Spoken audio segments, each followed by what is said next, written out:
Well, welcome back to another episode of A Founder's Journey. I'm so excited about my next guest. He is the president and CTO of Invex.com, and it's Mel Atwood. Mel, thank you so much for being here with me today. Hey, I'm excited to talk with you. Thank you, Michael, for having me. Well, great. Hey, let's just get right into it. We're the founder's journey. How did it begin for you? How did you become founder to begin with? I think, if I go all the way back, and I don't have to start there, but I certainly could.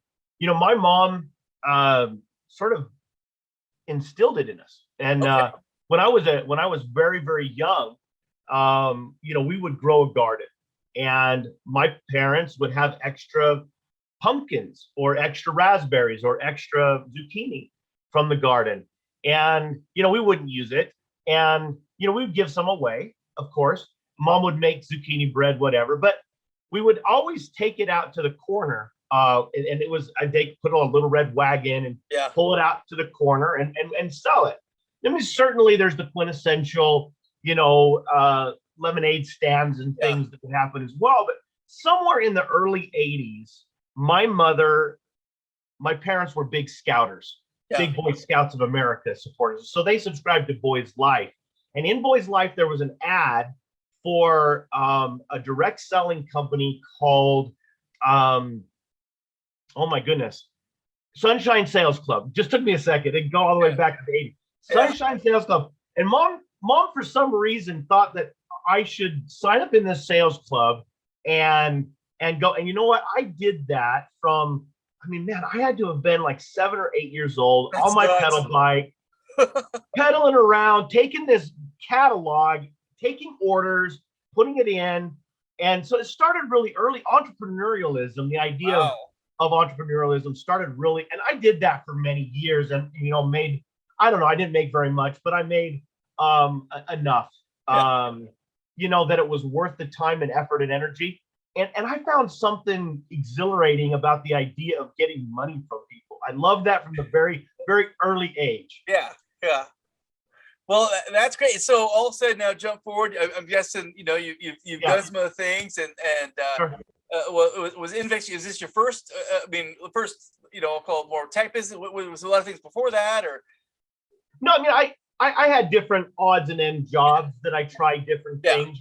Dishwasher, worked at a greenhouse, worked at McDonald's. Did some different things. Yeah. I kind of always fell back to entrepreneurialism. And so, some of the things that cross your path when you do that is, make money with no money down or sell real estate with no money down. Late night money making deals always sort of, stole my money. And I had a little bit of a school hard knocks, but somewhere in the late 90s, I found something of value in a niche space, and I started, it was a thread. I didn't know that it was really going to become a business. That's not really how I envisioned it initially, but over time, I realized, well, wait a minute, it's probably 97. I started to tinker, but it really wasn't until 2003 that I actually created the LLC, but I've been tinkering for 6 or 7 years with different ideas up until 2003 when we launched a company called YourSolutions.net for the first time. And then, of course, fast forward, that company evolved, rebranded itself in 2013, and then really the last 8 or 9 years has been with Invex.com, really driving a social selling platform, a peer-to-peer marketing e-commerce platform forward. Okay, so this is really, in essence, it's that first business way back then is evolved into Invex.com now. That you're saying? In a way. Yeah. I think when we were selling software. I think the journey of technology is a very interesting one, and I think if you look at where the .com era was in the late 90s, you see where technology was mostly driven towards download or sale. It wasn't until the mid 2000s, late 2000s that this thing called SaaS sort of started to take hold. And so, by 2005, 2006, we started experimenting with what SaaS would look like. And of course, now we're just a full-blown SaaS technology provider. So Okay. yeah, it's been an evolution, but it's been little businesses and explorations, the whole way that's sort of taken us to where we are today. Okay. And I'm sure, like every other person who's ever been an entrepreneur before, there's been a few setbacks on the way. So tell us. When you told me that you were going to ask me about setbacks, that's like having a job interview and saying, what is your least flattering? Well, look, we all have them, right? And I think I wouldn't be where I am today without those setbacks. Yeah. Those setbacks made me stronger. And I was thinking, if I could just pick the biggest one, like what was the biggest step in it that you ever did? Yeah. And it was really my naivete when it came to starting to scale the business and hiring employees. Okay. As an entrepreneur, and this is going to lead to one of the end questions, and I'm not going to say it, but the book I'm going to tell you about, that you're going to ask me about at the end, is part of the revelation that helped me overcome this. Okay. But for me, I sort of assumed that everybody else was built like me. Like I thought, you are entrepreneurs. Yeah, right. I thought that they would wake up in the morning and they were hungry to just get at it and kick butt and take names. Right? I thought that I was going to have a team full of me. Mm-hmm. And oh boy, was I wrong. We did some really cool stuff. Like we had refrigerators full of their favorite food. I would have my personal assistant take orders, and she'd go to Costco with these $1,500 orders, and we'd stack them. We had 2 fridges. We'd stack it full of whatever they wanted. And we had a fridge full of drinks, whatever they wanted. We brought in, I wanted to be I wanted to be cool as a tech startup. I wanted to, I wanted to be the Google, I wanted to be the Facebook. So we brought in massage therapists that would come in. We had blocked off a whole office that would you could go in there, you could schedule, and you could get a massage. Yeah. Oh my gosh. I couldn't have been more idiotic to think about that. And here's what I'm saying. I didn't know how to use that as a driver of culture because I had assumed. So there was a combination here. Number one, bad hiring practices. Yeah. When you're scaling, you need people who are in the same sort of mindset with you. I assumed that if you wanted a job from me, you were. Yeah. So some of the questions that I asked were not. So I didn't bring the right people into the company. And so what ended up happening, we created this really toxic culture because my expectations were wrong. I had bad expectations. And as a result, I augmented bad behavior by creating this reward incentive model that created more of a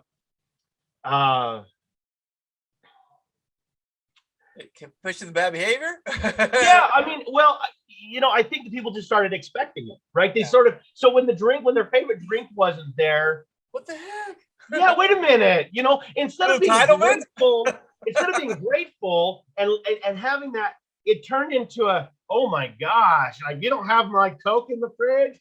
Oh, okay, well, and I now was on the back foot, sort of chasing my own incentive process than it really being something that drove people to be excited. So I think the perspective that I gained from that was a couple of fold. I think entrepreneurs need to be a little bit careful, or I needed to be more careful. Careful is not a word, but need to be more careful about how they scale and what their team looks like. And so made those mistakes early, realized, wait a minute, and I think, if I would say this again too, I love people. Yeah. And I get emotionally attached to people. Yeah. And I think in business, there's a way to be kind. There's a way to be real, but there's also a way to realize that we need to look, we need to look at it differently and drive based on performance and reward performance, not just attendance. Yeah. Like I was rewarding attendance, not performance, not actual results. Yeah. And I think there was a shift in perspective that. So was it hard to move that out? Did you have clearing house? Was it a painful change? Very, very painful. It actually, to be very frank, I put my feet up on I actually closed the company for about a year or two. And I say close, I actually did, filed letters of dissolution for one company. Wow. Just put in place a support structure to support existing clientele and did this huge reassessment. And I was like, wait a minute, what could I do different? And so like to go into like sort of this next section is what lessons that I learned. I restructured, when I moved into the next, iteration of the company, we structured entirely remote from day one. So instead of, thinking that, if I had drinks and food that they wouldn't, that they would show up earlier, they would stay later, they would work harder. Some of those were naive thoughts. People will only do, now let me be clear. I don't want to group everybody together because there are those gems, right? There are those gems. We're certainly searching for those gems. And I think HR, that process of HR is to sort of, how do you find those gems? But what I realized was that people are motivated to do just enough to not get fired. Most of them. They're motivated to do just enough to show up on time. So even if you set expectations, you could set these great expectations. Usually I got my expectations shattered. So what I realized was I wanted to sort of take away a lot of the fluff or the issues that I felt happened inside the office. And so we went to a full remote first model and actually didn't have a corporate office. So we went to, and we would do stand-up meetings on Zooms, and we would do that well before COVID. This was 2013, right? So this is 7 years before COVID hit. Not almost So it was one of those things where I realized, and you know what it did? By doing that, it allowed us to focus on results and not all of the other things that sort of are superficial inside the business. When you bring everybody together in a physical space, there are advantages, but I think those advantages can happen by doing sort of different types of activities together and actually go have fun together. And that's that water cooler advantage. However, I think there's a lot more disadvantages to being crowded. And I think, frankly, COVID has made the world realize that you can have equally productive, perhaps more productive participation in a fully remote environment without all of the stigma or social challenges that different personalities bring to the equation, including bullying, including a whole bunch of other things that happen. Harassment, whatever, right? Exactly. There's a lot of advantages, and not the least of which is a reduced infrastructure cost and allows a company to run a little bit leaner financially and actually be more profitable as a result in a lot of cases. You just save $1,500 whatever off and you're not going to Costco, right? For those. Well, yeah, I would take those dollars though and earmark them for going to hang out at Top Golf or some other type of. You actually feel like far more value, those much more use of those dollars that way then, because they're absolutely. Because I assume it was based on performance or a lot of times or whatever too. Or well, at first it wasn't. At first it was like, hey, I love you. If I love you, you'll love me. So here's okay, and so it wasn't based on performance, but I do think that there's a need for camaraderie and culture to be built, even with the weakest of the team. And so although, there will be certain things that are incentivized based on production, I think it also allowed for me, because I got so close and emotional people face to face. I think there was a little bit of, if I'd be very, very sort of vulnerable for a moment, I think it gave me the ability to have an arm's length distance that I needed in order to build the right team. Gotcha.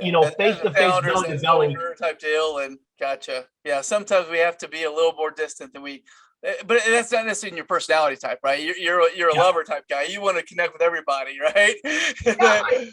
I do, and I think that building a team, I think there's this I don't know. Gary Vaynerchuk says it well when he says that I think kindness is the most underrated skill as an executive or in business. And I agree with him.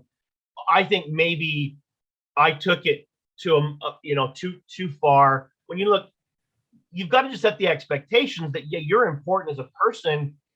Here's the expectations, and you work with the person to meet those expectations. But if you're having honest conversations with your team and you're giving them good feedback as they go along, it's not going to be a surprise if you have to let them go or they get a pink slip because they know what you expect. I think I just expected everyone to just perform A grade, and I didn't articulate that. So their expectations were, hey, I'm just going to come in, I'm going to, clock my time clock, I'm going to do my thing, and then I'm going to leave. And then the production suffered as a result because I didn't have those open lines of communication of setting those expectations. Wow. Well, this has been, I do a lot of these, and this has been pretty interesting. We've never gone this way with one. So tell me, as far as like your, the best lesson to learn. I mean, when you teach somebody in your situation, what would you say? Hey, and maybe you could be kind of doing that, but what else would you say? What would be the perspective? I think I came into this interview thinking, I'm going to share that, that perspective is everything. I'll give you two, we all seen the Matrix movies, right? I mean, if we're tech nerds, mostly all of us have, there's a certain sense that we create around us our own world. We create around us that culture or that thing, whatever it is. And I think early on, even before 2003, like when I was fiddling around with things, I took on a business partner, and for about a year, like 2000 to 2003, before I really launched the new company direction. And before I had that partner, I was selling software, per download at $200 to $500 a pop. He came in, we were talking, he had a different market.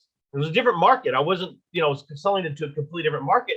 And we started selling them for $2,500 to $5,000, same exact technology. Wow. And I think so. That was perspective, right? The point is how are you viewing the world? And have we created this? Did someone come to me and said, hey, you could sell this for $5,000 and I'm selling for 500?